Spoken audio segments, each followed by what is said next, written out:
Bapak dan Ibu, serta saudara dan anak-anak yang dikasihi dan mengasihi Tuhan. Selamat membangun persekutuan ibadah Minggu 24 Januari 2021 GKJW Jemaat Malang. Salam damai sejahtera dari Tuhan Yesus Kristus untuk kita semua. Tidak terasa, kita sudah memasuki minggu keempat bulan penciptaan. Tentunya kita bersyukur kepada Tuhan karena kita dijadikan berkat terindah bagi kemuliaan namanya. Kita terus dikuatkan dalam menjalani kehidupan, kita diizinkan dan dimampukan untuk melayani Tuhan, walaupun masih banyak kekurangan dan keterbatasan kita. Tetapi Tuhan tidak pernah menuntut panggilan pelayanan yang melebihi kemampuan kita. Yang Tuhan inginkan hanya keseriusan dan kesetiaan kita di dalam mengikuti Tuhan Yesus. Saudaraku yang terkasih di dalam Tuhan, ibadah kita kali ini akan dilayani oleh Ibu Pendeta Widya Wirastuti SSI. Mari kita siapkan hati dan pikiran kita untuk mengawali peribadatan. Bersama kita mengagungkan namanya dengan pujian Kidung Jemaat 13. Kita nyanyikan bait yang pertama, Allah Bapa Tuhan.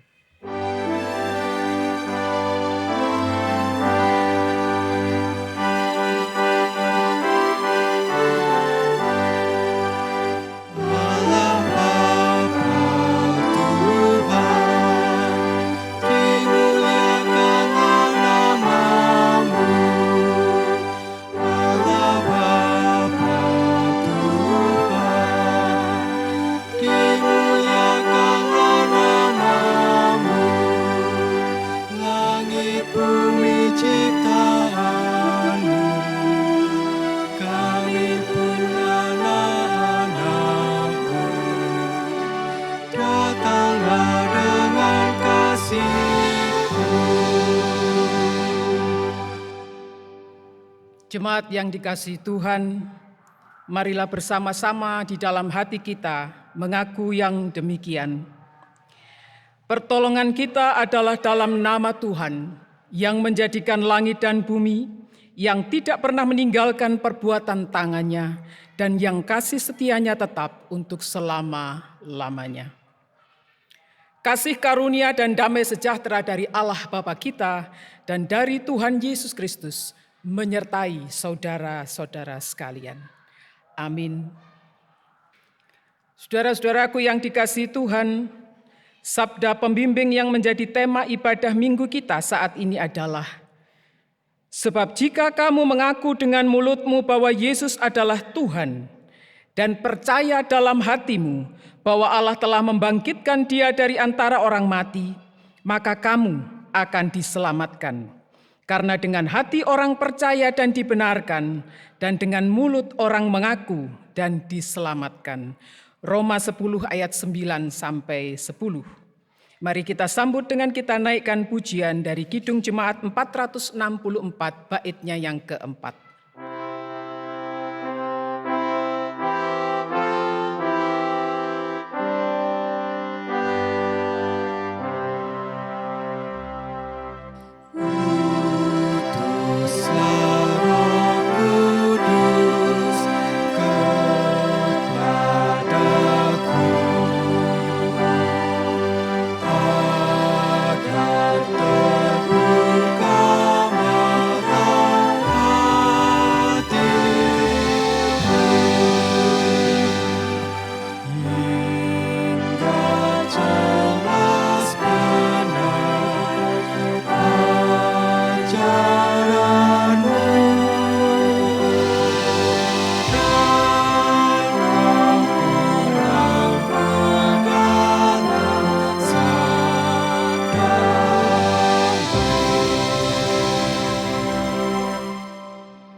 Bapak, Ibu, saudara-saudaraku yang dikasihi Tuhan, mari kita dengarkan sapaan firman Tuhan yang demikian. Tetapi yang terutama, kasihlah sungguh-sungguh seorang akan yang lain, sebab kasih menutupi banyak sekali dosa. Bapak, Ibu, saudara, tinggal diam di rumah bukan berarti kita tidak melakukan pelanggaran, bukan berarti kita tidak melakukan kesalahan. Di setiap minggu, di setiap ibadah kita diberi kesempatan untuk merenungkan kembali perjalanan hidup kita paling tidak seminggu yang lalu. Dan kita bersama-sama diperhadapkan dengan firman Tuhan ini. Dan untuk kemudian kita diajak untuk menyesali segala dosa dan kesalahan kita. Kita ungkapkan pengakuan kita itu di dalam doa dan dilanjutkan nanti dengan pujian dari Kidung Jemaat 29 bait 1. Kita berdoa. Bapa Sorgawi, kepadamu kami kembali menghadap ya Tuhan. Sesungguhnya kami sangat malu dengan keberadaan kami di dalam kondisi pandemi seperti sekarang ini. Seharusnya kami memiliki kasih yang lebih besar. Tetapi seringkali kami mengabaikan orang-orang yang terkasih di sekitar kami. Ampunilah kami. Kami membawa segala keberadaan hidup kami kepadamu ya Tuhan, dengan penuh penyesalan. Di dalam Kristus Yesus kami mengaku dosa kami. Kidung Jemaat 29 bait 1.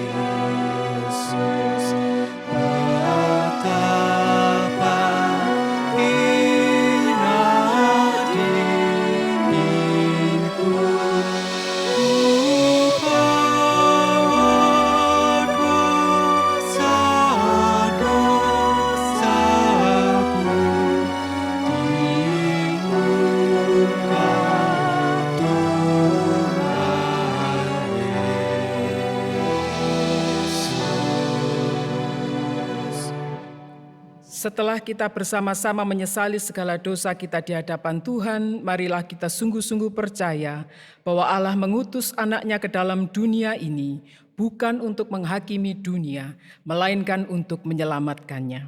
Seperti halnya yang telah difirmankannya di dalam Yeremia 29 ayat yang ke-11. Sebab aku ini mengetahui rancangan-rancangan apa yang ada padaku mengenai kamu. Demikianlah firman Tuhan. Yaitu rancangan damai sejahtera dan bukan rancangan kecelakaan untuk memberikan kepadamu hari depan yang penuh harapan. Di dalam Tuhan kita diberikan janji keselamatan dan pengharapan baru. Terpujilah namanya.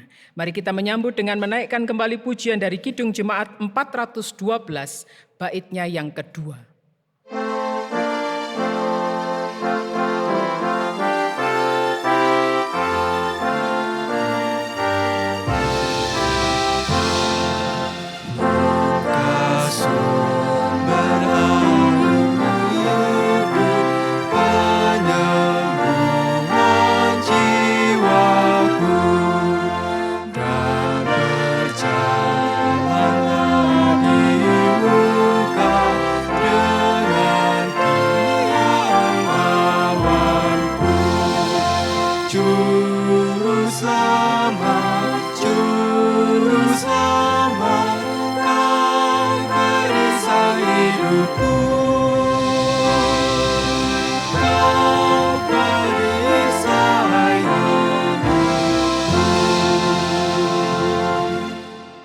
Tiba saatnya kita akan bersama-sama mendengarkan sapaan firman Tuhan.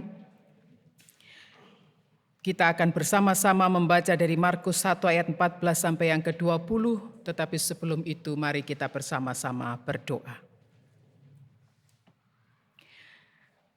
Bapa yang Maha Kudus, Bapa yang penuh kasih, kepadamu kami sungguh merindukan Engkau senantiasa hadir dan menyapa kami.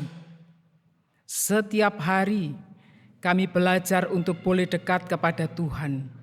Dan di minggu ini kami bersama-sama juga merindukan sapaan firman-Mu. Kami menyiapkan hati pikiran kami menyediakan diri kami untuk Tuhan sempurnakan dengan kehendak-Mu. Karena itu ya Tuhan, berfirman-Lah, kami semua anak-anak-Mu siap mendengarkan. Di dalam Kristus Yesus kami berdoa. Amin. Bapak, Ibu, serta saudara-saudara jemaat milik Tuhan, pemberitaan firman Tuhan diambil dari Injil Markus 1 ayat 14 sampai 20. Demikian bunyi kesaksiannya. Yesus tampil di Galilea. Sesudah Yohanes ditangkap, datanglah Yesus ke Galilea memberitakan Injil Allah. Katanya, waktunya telah genap. Kerajaan Allah sudah dekat. Bertobatlah dan percayalah kepada Injil. Yesus memanggil murid-murid yang pertama. Ketika Yesus sedang berjalan menyusur danau Galilea, ia melihat Simon dan Andreas, saudara Simon. Mereka sedang menebarkan jala di danau, sebab mereka penjala ikan. Yesus berkata kepada mereka, "Mari, ikutlah aku, dan kamu akan kujadikan penjala manusia." Lalu mereka pun segera meninggalkan jalannya dan mengikut Dia. Dan setelah Yesus meneruskan perjalanannya, sedikit lagi dilihatnya Yakobus, anak Zebedeus, dan Yohanes, saudaranya, sedang membereskan jala di dalam perahu. Yesus segera memanggil mereka, dan mereka meninggalkan ayahnya, Zebedeus, di dalam perahu bersama orang-orang upahannya, lalu mengikut Dia. Demikian kesaksian firman Tuhan. Yang berbahagia ialah mereka yang mendengarkan firman Allah dan yang memeliharanya. Amin.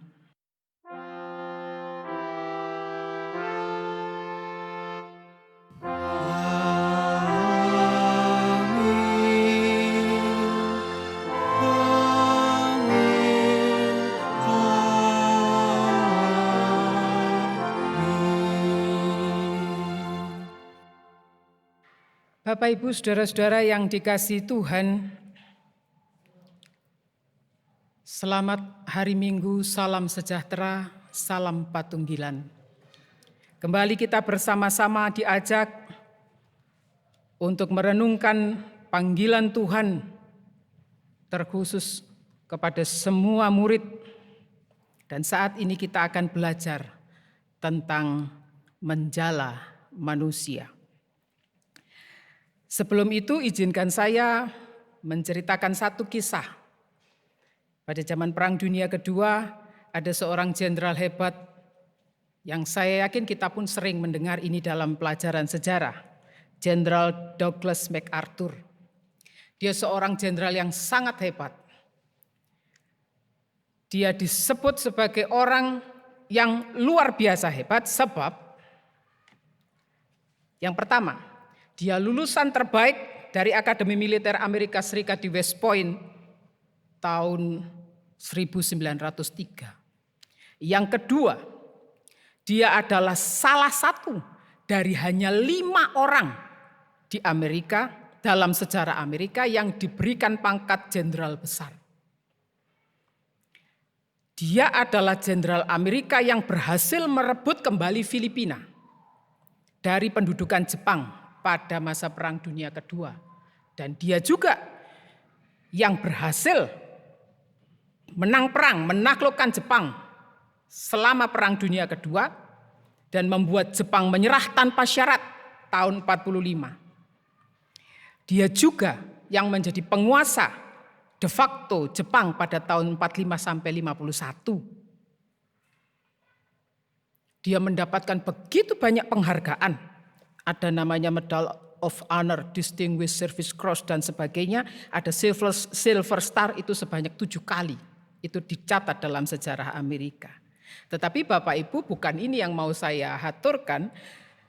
Di balik kesuksesan beliau, ada satu kisah menarik yang dituturkan di dalam sebuah buku sejarah bahwa Jenderal Douglas MacArthur ini pada saat menempuh pendidikan di Akademi Militer Amerika di West Point tahun 1899 sampai 1903 itu, dia pernah mengalami satu pengalaman yang lucu, unik, tetapi juga membuat ya barangkali orang jadi terheran-heran. Ini orang pinter kok bisa begini gitu ya. Ya. Pada satu kali dalam sebuah pelajaran di kelas, seorang profesor di kelas itu menugasi seluruh mahasiswa termasuk Pak MacArthur ini untuk memahami teori relativitas dari Albert Einstein. MacArthur begitu belajar keras ingin mengerti sebetulnya ini maksudnya apa teori ini. Tetapi dia baca berulang-ulang, enggak paham-paham. Akhirnya dia ambil keputusan. Dia seorang yang canggih dalam hal menghafal begitu ya. Jadi dia hafalkan mati saja teori itu. Waktu ketika gilirannya tiba, dia diminta untuk menjelaskan teori relativitas dari titik koma, dia sebutkan teori itu dengan jelas. Lalu Pak Profesor saat itu yang bertugas mengajar adalah Kolonel Viberger bertanya, hebat kamu bisa hafal sampai titik koma teori ini. Bisa enggak kamu jelaskan apa maksudnya? Itu yang ditanyakan gurunya ini. Lalu Pak MacArthur menjawab, siapa? Tidak Pak, saya hanya hafal isinya tapi saya tidak mengerti arti teori ini. Sesaat kelas menjadi sepi, lalu sang profesor berkata, saya pun tidak mengerti makna teori itu. Saudara-saudara yang dikasihi Tuhan, kalau kita sering suka mencermati kisah-kisah dunia persilatan perfilman Mandarin, seringkali diungkapkan istilah ini, bahwa di atas langit masih ada langit. Orang yang pinter seperti MacArthur, orang yang pinter seperti Kolonel Viberger, ternyata juga ada ndak taunya, ada ndak mengertinya, ada bodoh-bodohnya juga. Lah, barangkali Bapak Ibu Saudara yang dikasihi Tuhan, mungkin di dalam kehidupan kita beriman, kita pun mengalami peristiwa yang sama. Kita tahu apa isi Alkitab. Kita tahu dogma-dogma kekristenan, kita diajarkan katekisasi, PTWG dan sebagainya. Tetapi seringkali kita tidak tahu artinya. Ki maksudnya apa? Atau apa hubungannya dengan keselamatan? Satu contoh lagi, barangkali akan menolong kita untuk juga lebih memahami. Kisah menarik pada saat penemuan radio. Guglielmo Marconi itu adalah penemu radio. Pada tahun 1895. Dia belajar, dia berusaha melakukan percobaan selama 1 tahun dengan memanfaatkan hasil percobaan Heinrich Hertz tentang gelombang elektromagnetik. Dia mencoba, ketika dipasang alat ini, oh ternyata ini bisa mengirim suara dan seterusnya. Belajar 1 tahun dan menghasilkan itu. Dan hasil penemuannya tentang radio ini mendapatkan penghargaan pada tahun 1909, yaitu mendapatkan hadiah Nobel. Pada saat menerima penghargaan itu, Marconi ditanya oleh seorang wartawan, bagaimana caranya kok bisa menemukan gelombang elektromagnetik itu bisa berubah menjadi suara sehingga dikirimkan dengan nirkabel, tanpa kabel? Apa jawab Marconi? Dia sedikit kebingungan begitu ya, tapi dia menjawab, pokoknya pokoknya ketika suara bisa diubah oleh alat itu menjadi gelombang elektromagnetik, maka tentu suara itu lalu bisa diedarkan kemana-mana. Jadinya begitu saya tidak tahu. Pada saat itu Marconi juga kebingungan untuk menjelaskan. Saudara-saudaraku yang dikasihi Tuhan, saya memakai cerita ini untuk menjelaskan juga ketika kita beriman. Ketika kita mengikut Tuhan Yesus. Meski secara ilmiah manusia mampu mengerti berbagai teori teologis. Banyak teori berkembang saat ini. Semakin berkembang semakin luas. Tapi ingat, teologi. Theo itu dari theos Allah. Logi itu ilmu. Ilmu tentang Allah. Semua orang belajar untuk merumuskan, berusaha untuk menjelaskan siapa Allah itu. Tetapi tidak ada satupun yang bisa berhasil sampai hari ini. Sebab kalau berhasil sampai hari ini berarti dia bukan Allah. Allah tidak pernah bisa dijelaskan, Bapak Ibu Saudara. Itulah juga yang sedang terjadi terhadap proses pemanggilan para murid dalam bacaan kita ini. Ada hal yang menarik yang ingin saya haturkan kepada panjenengan semua. Umumnya Bapak Ibu Saudara pada masa itu muridlah yang biasanya mencari rabi. Jadi kalau dia mau belajar, kalau mau belajar Torah, orang Yahudi itu akan pergi mencari kepada rabi siapa saya mau belajar. Umumnya begitu. Tetapi di dalam cerita kita, Yesus datang menjumpai para nelayan, lalu memilih Simon dan Andreas pertama kali. Dia berkata, ikutlah aku akan menjadikan engkau penjala manusia. Demikian pun kepada Yakobus dan Yohanes. Dan apa yang terjadi Bapak Ibu Saudara? Ya, tanpa babi bu mereka langsung ikut. Mereka menanggapi panggilan Yesus dengan sangat cepat, dengan langsung. Tidak dijelaskan alasannya di dalam bacaan kita. Tetapi kesegeraan menanggapi panggilan Yesus itu mencerminkan bahwa kuasa Tuhan, otoritas Kristus itu sangat besar atas diri manusia. Dalam hal ini Injil Markus ingin menyaksikan bahwa sifat pemuritan Yesus, yaitu bahwa ketika Tuhan memanggil, para murid menerima panggilannya dan mengikut dia, itu berarti mempersatukan diri dengan Yesus dalam kesetiaan total. Tidak pakai tanya ini dan itu, segera tanpa pikir panjang. Bapak Ibu Saudara yang dikasihi Tuhan, di sini iman percaya dialami tanpa didahului dengan kesibukan memikir detail tentang bagaimana dan siapakah Yesus itu. Atau apakah yang akan terjadi jika aku meninggalkan semuanya dan lalu mengikut dia.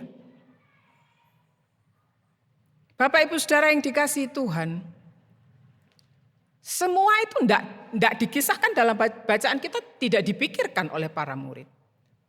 Segera saja.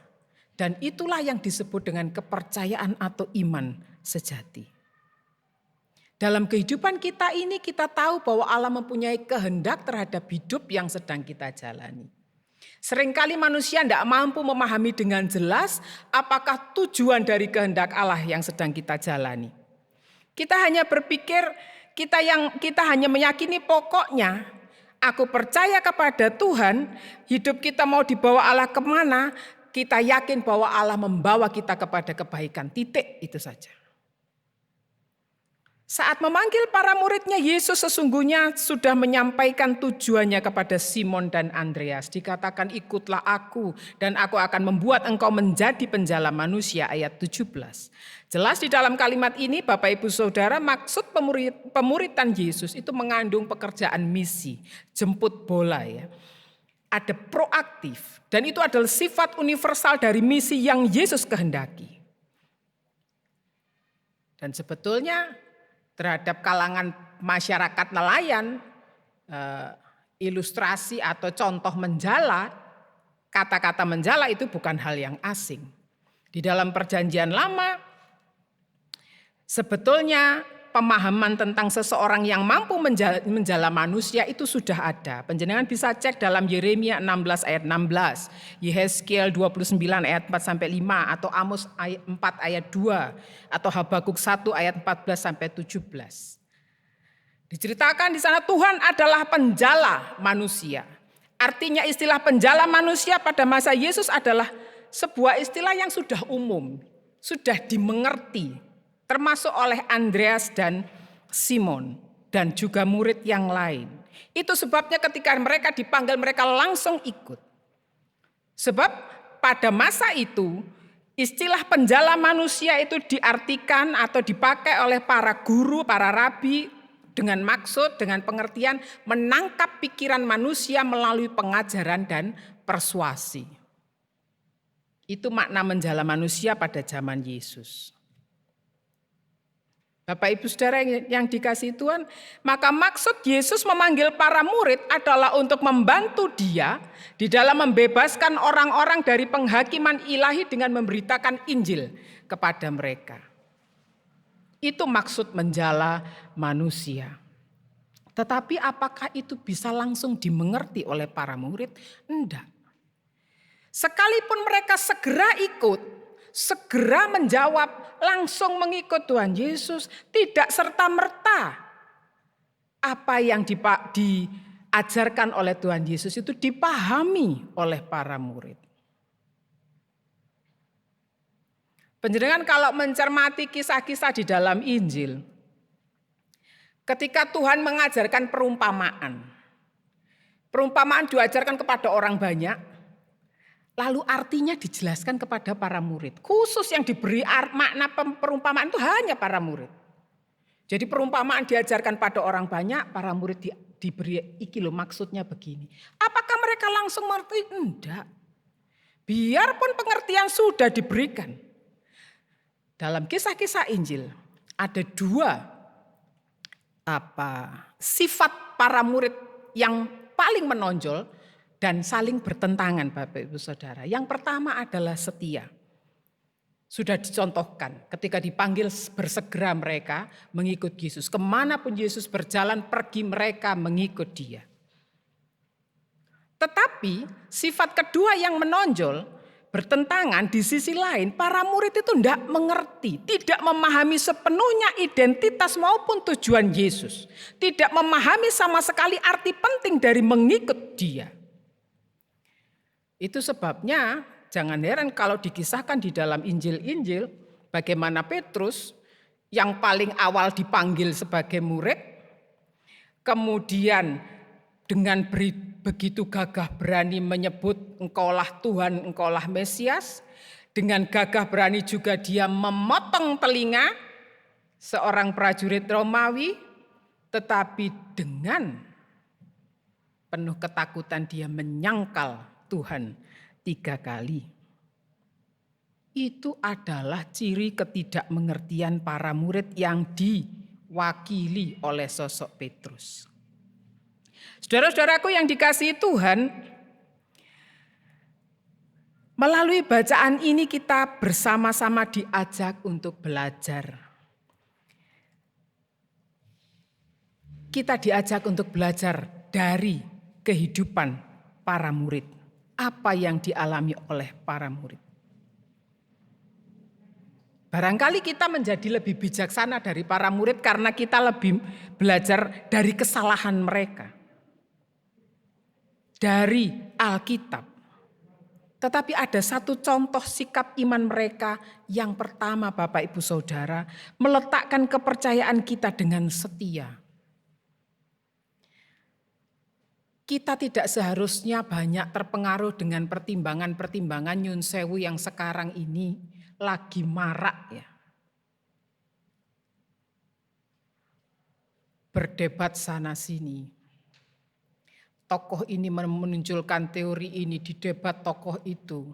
Menjelaskan agama ini, menjelaskan agamanya. Mereka bercerita yang paling benar dan kemudian disanggah oleh yang lain dan menyatakan yang paling benar juga. Mereka menyerang satu dengan yang lain dan menunjukkan kebenaran-kebenaran menurut mereka. Tetapi marilah pada saat ini kita belajar dari para murid. meletakkan kepercayaan kita dengan setia. Bapak Ibu Saudara yang dikasihi Tuhan, yang kedua, marilah kita belajar dengan kesederhanaan iman. Meski upaya untuk lebih memahami kehendak Allah itu selalu kita upayakan, kita tetap belajar. Bukan berarti kita tidak perlu baca firman, bukan berarti kita tidak perlu belajar, bukan berarti tidak perlu ada sekolah teologi. Semua itu dibutuhkan, tetapi baiklah kita belajar. Kita menyadari dari kisah ini bahwa sebagai manusia kita memiliki keterbatasan. Meski kita berupaya untuk belajar mengenai dalil-dalil teologis Kristen atau berupaya keras memahami kehendak Allah, sadarlah bahwa Allah kita itu Allah yang maha besar, Allah yang maha agung. Kita tidak akan bisa mampu menjangkau keseluruhan misteri ilahi. Maka yang baik yang perlu kita lakukan, percaya saja kepada Allah. Lakukan saja perintahnya. Berdoalah untuk bisa mengerti kehendak Tuhan. Pastilah secara perlahan kita diajarkan untuk mengerti, untuk memahami apa kehendak Allah. Termasuk di dalam kondisi kita saat ini. Kenapa kita harus repot-repot begini ya Bu? Susah sekali ibadah sekarang ini. Masa pandemi ini repot buat kita, mau doa saja susah. Enggak. Monggo Bapak Ibu percaya saja. Ada hal baik yang disediakan Tuhan bagi kita. Kita cermati, kita belajar. Saya ambil contoh satu saja. Rasul Petrus. Dari tadi saya sudah aturkan di depan dia dipanggil yang pertama. Dia yang paling berani mengaku bahwa Yesus adalah Mesias. Dia yang memotong telinga. Dia yang menyangkal 3 kali. Lari pada saat Tuhan Yesus sengsara bahkan sampai mati. Dia belum mengerti. Tetapi Rasul Petrus di bawah bimbingan Roh Kudus. Tercatat di dalam sejarah. Dalam kisah gereja mula-mula. Itu ada 5 keuskupan pada awalnya Bapak Ibu. Dan 3 di antaranya itu dipimpin oleh Rasul Petrus. Itulah contoh nyata bahwa Tuhan betul-betul menjadikan Rasul Petrus yang dipanggil pertama kali untuk menjala manusia. Di dalam sejarah kekristenan Rasul Petrus dan Rasul Paulus itu berperan sangat besar. Tapi kalau penjenengan cermati hidupnya, morat-marit hidupnya Rasul Petrus dan hidupnya Rasul Paulus.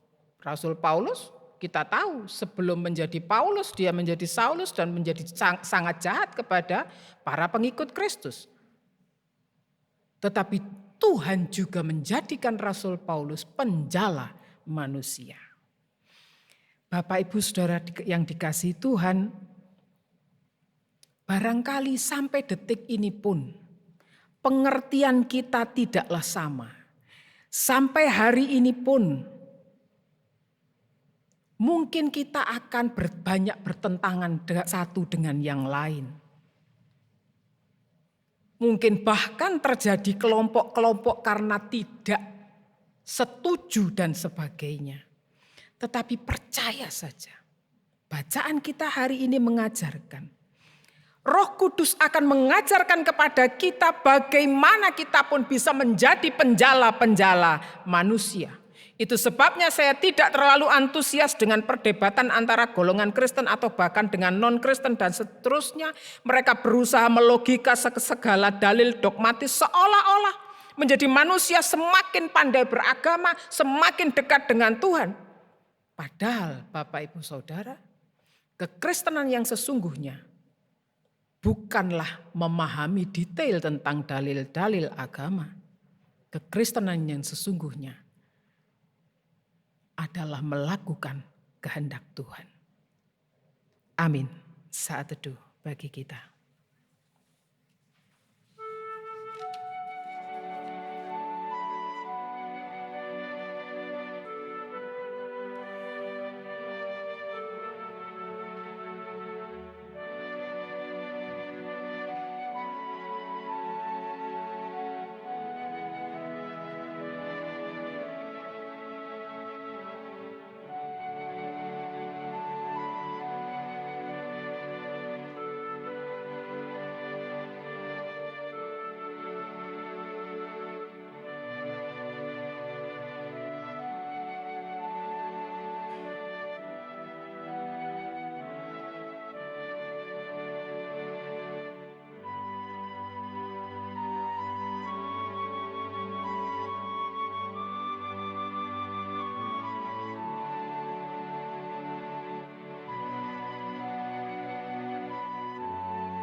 Bapak Ibu yang terkasih, kami mohon untuk bangkit berdiri.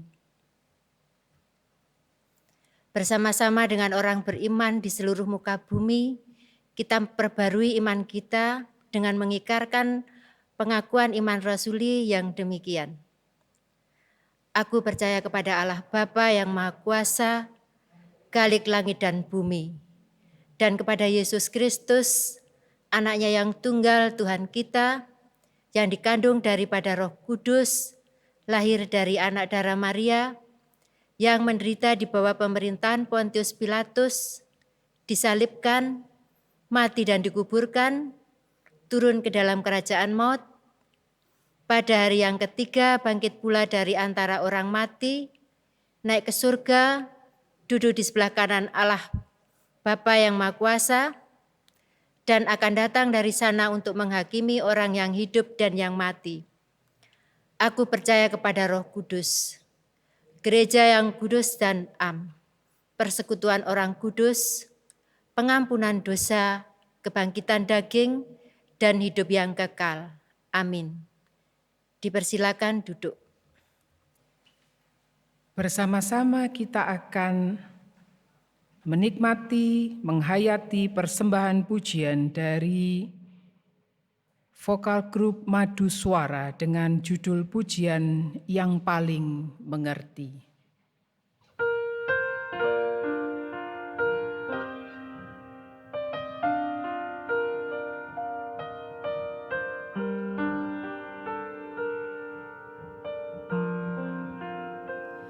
Aku berdiam di kesunyian, di keheningan bait-Mu Bapa, tanpa kata dan tanpa bahasa, hanya menunggu Engkau Tuhan. Aku berdiam di kesunyian, di keheningan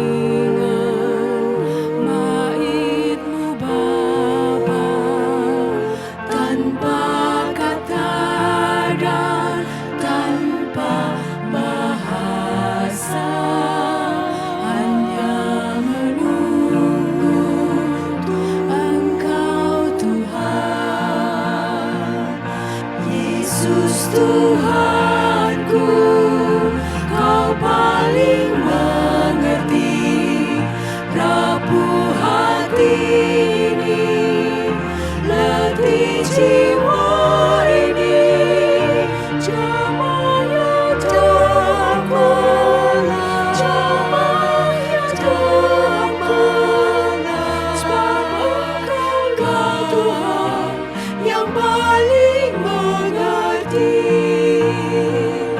Yesus Tuhanku, Kau paling mengerti rapuh hati ini, letih jiwa ini. Jamanya damailah, jamanya damailah, sebab Engkau Tuhan yang paling mengerti. Jamanya damailah, jamanya damailah, sebab Engkau Tuhan yang paling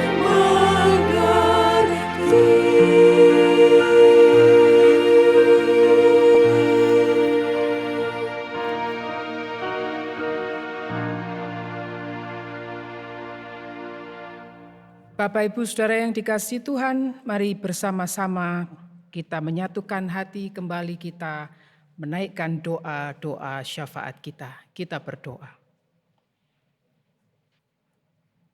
Bapa Sorgawi, kembali kami menghadap kehadirat-Mu ya Tuhan. Dari apa yang sudah kami pelajari bersama-sama saat ini, Kami menyadari keterbatasan dan ketidakmampuan kami. Tetapi justru di dalam kelemahan kami, kuasa-Mu semakin nyata. Itulah yang kami imani ya Tuhan. Karena itu kiranya Engkau senantiasa berkenan dengan Roh-Mu yang kudus menuntun kami dan memampukan kami untuk menjadi pelaku-pelaku firman-Mu, untuk menjala manusia, untuk bisa memahamkan kebaikan dan kasih-Mu kepada semua orang di sekitar kami. Oleh sebab itu ya Tuhan, pada saat ini pun kami menaikkan doa-doa kami. Kami berdoa untuk keadaan kami pada saat ini ya Tuhan. Kondisi di masa pandemi ini, di seluruh negeri ini, bahkan di seluruh dunia, kami bersama-sama sedang berjuang. Engkau Maha Tahu ya Allah, akan keterbatasan kami. Kami berdoa untuk para dokter, para tenaga medis yang berada di garis depan, yang berjuang untuk bisa mengatasi persoalan-persoalan berkaitan dengan pandemi ini. Tuhan karuniakan kekuatan, kemampuan, kesehatan kepada mereka, supaya mereka tetap bertahan dan memberikan yang terbaik. Kami berdoa untuk para pemimpin bangsa kami. Kiranya Engkau berkenan memberkati mereka dengan hikmat-Mu supaya kebijakan-kebijakan yang diambil terkhusus juga berkaitan dengan masa pandemi ini benar-benar adalah kebijakan-kebijakan yang menolong kami semua, memampukan kami semua, memberdayakan umat-Mu di tempat ini. Bapa di dalam sorga, berkatilah gereja-Mu di tempat ini, Gereja Kristen Jawi Wetan Jemaat Malang. Kami berdoa untuk Bapak Pendeta Legal dan keluarga. Kami berdoa untuk pelayanannya, untuk kehidupan keluarganya. Tuhan kiranya berkenan memberkati, Tuhan berkenan menyertai. Demikian pun dengan saudara-saudari kami, Bapak Ibu Penatua Diaken, yang pada saat ini pun justru juga banyak berjerih lelah untuk bisa tetap melayani umat-Mu di tempat ini. Tuhan karuniakanlah kekuatan, karuniakanlah hikmat, karuniakanlah kesehatan, karuniakanlah kemampuan, supaya di dalam setiap tindakan aksi yang dilakukan oleh jemaat-Mu di tempat ini adalah aksi yang membawa kesejahteraan bagi semua orang. Kami berdoa untuk seluruh warga-Mu, warga milik Tuhan di tempat ini, mereka yang adi usia, mereka yang dalam keadaan sakit, terlebih mereka yang sedang divonis positif COVID. Tuhan, karuniakanlah mereka kesabaran, karuniakanlah mereka ketaatan, kesetiaan, dan takut akan Tuhan, supaya mereka bisa menjalani masa pengobatan dengan baik, dan semua boleh menghasilkan kebaikan. Tuhan, kami menyerahkan seluruh keberadaan hidup kami, seluruh pergumulan anak-anak Tuhan. Mereka yang kesulitan ekonomi karena kondisi ini. Mereka yang merindukan pasangan hidup. Mereka yang merindukan pendidikan yang lebih baik. Mereka yang merindukan pekerjaan yang lebih baik, berkat yang lebih baik.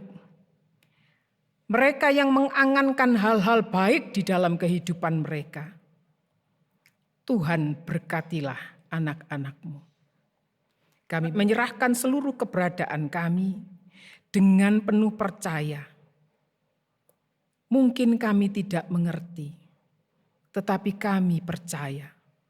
Karena itu kami berdoa di dalam nama Tuhan Yesus yang mengajar kami berdoa. Bapa kami yang di sorga, dikuduskanlah namamu, datanglah kerajaanmu, jadilah kehendak-Mu di bumi seperti di sorga.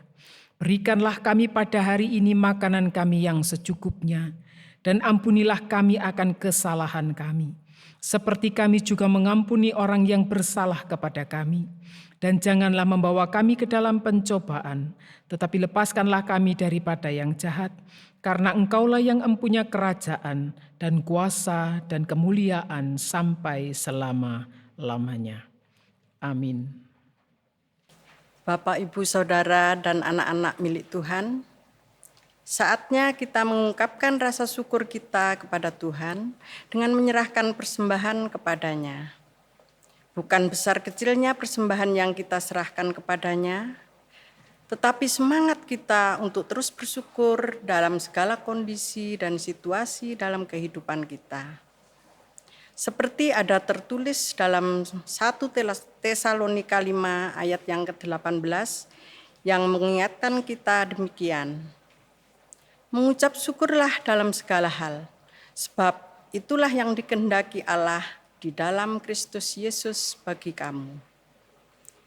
Bersamaan dengan kita mengumpulkan persembahan, kita memuji Tuhan dari Kidung Jemaat 392.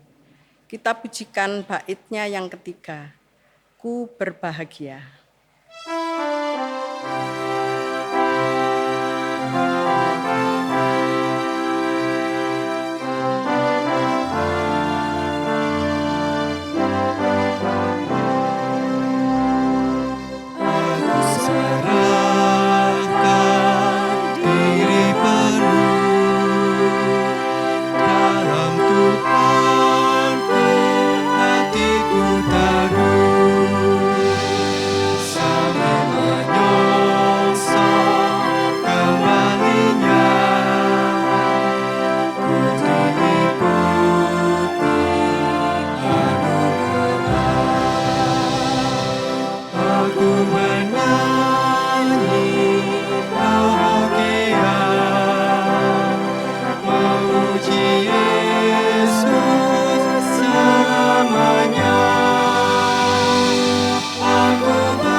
Mari kita serahkan persembahan kita di dalam doa. Mari kita berdoa. Bila kami mengingat akan keagungan-Mu dan belas kasihan-Mu ya Tuhan, kami sungguh mengucap syukur dan berterima kasih. Di tengah badai yang melanda dunia saat ini, Engkau melindungi kami. Di tengah pandemi COVID-19 saat ini, Tuhan memelihara kesehatan dan hidup kami. Bahkan di tengah-tengah keputusasaan dan kelemahan iman kami, Tuhan menopang dan menguatkan kami, seperti yang kami rasakan dan terjadi saat ini, melalui firman-Mu yang sudah kami dengarkan. Tuhan melawat kami, sehingga kami boleh kuat dan segar kembali. Terima kasih dan terima kasih Tuhan, atas berkat-berkat-Mu untuk kami. Sebagai rasa syukur kami, saat ini kami menyerahkan persembahan kepada Tuhan. Terimalah dan kuduskanlah ya Tuhan persembahan kami, walaupun tidak sebanding dengan berkat-berkat-Mu ini, agar dapat kiranya untuk menjadi sarana terwujudnya kerajaan-Mu di dunia. Berkati pula setiap pribadi yang terlibat menata dan mengelola persembahan kami dengan hikmat kebijaksanaan dan rasa takut akan Tuhan. Demikian ya Tuhan, ungkapan syukur dan doa kami yang jauh daripada sempurna ini, yang kami mohon hanya di dalam kasih karunia Tuhan Yesus Kristus. Amin. Saudara-saudaraku yang dikasihi Tuhan, Sekarang saatnya kita akan mengakhiri ibadah kita kali ini. Pergilah dalam damai sejahtera Tuhan, saling layanilah antara satu dengan yang lain dalam kasih sebagai sesama ciptaan. Dan ingatlah selalu firman Tuhan hari ini. Kamu akan diselamatkan karena dengan hati orang percaya dan dibenarkan, dan dengan mulut orang mengaku dan diselamatkan.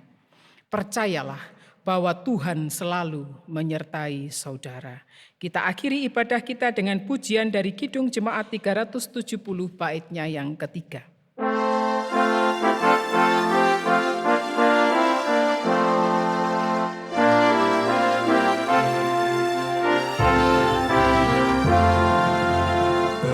Bersama Juru Selamat hatiku teguh, di lembah dan bukit yang perlu ku tempuh.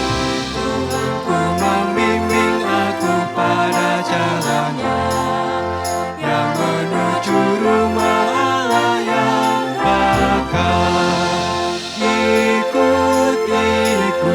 Ikut Tuhan Yesus, ku tetap mendengar dan mengikutnya. Ikut Tuhan Yesus, ya kemana juga ku mengikutnya. Sekarang arahkanlah hatimu kepada Tuhan dan terimalah berkat-Nya. Allah Bapa sumber segala anugerah, Tuhan Yesus sumber segala kasih karunia, dan Roh Kudus sumber segala kebahagiaan, penghiburan serta damai sejahtera, senantiasa menyertai dan memberkati saudara-saudara sekalian, kini dan selama-lamanya. Amin.